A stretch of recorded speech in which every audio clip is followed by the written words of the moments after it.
Hello bachcho, let's read out the question first. N resistances, each of R ohm when connected in parallel, give an equivalent resistance of R ohm.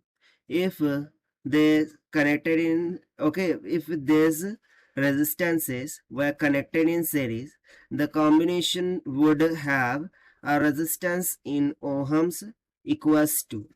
So basically, question में हमें क्या बोल रखा है कि let suppose कि इस तरीके से, ठीक है ना, n numbers of small R resistance थे, ठीक है, उन्हें हमने क्या कर दिया था, पैरेलली कनेक्ट कर दिया था इस तरीके से।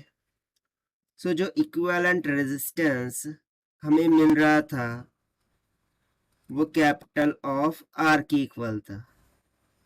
अब यदि मैं इन n नंबर ऑफ रेजिस्टेंस को इस तरीके से सीरीज में कनेक्ट कर दूं, सो मुझे R इक्विवेलेंट क्या मिलेगा in terms of capital R, वो हमें यहाँ पर कैलकुलेट करके बताना है।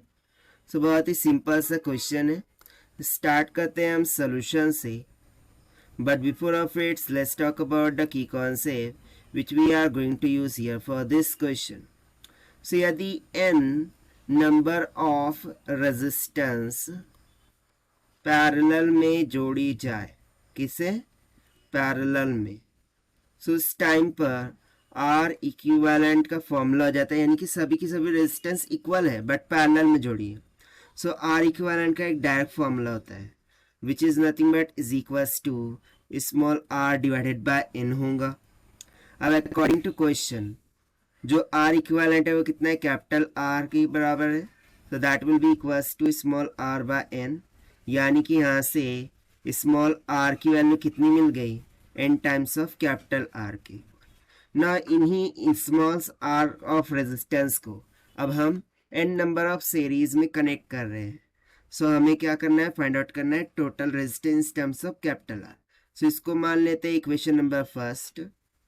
सो जब हम n नंबर ऑफ रेजिस्टेंस को सीरीज में कनेक्ट करेंगे, ठीक है, सो उस टाइम पर जो R इक्विवेलेंट होगा, सो तो सिंपली क्या हो जाएगा, R plus R plus R plus up to that dash n times of R।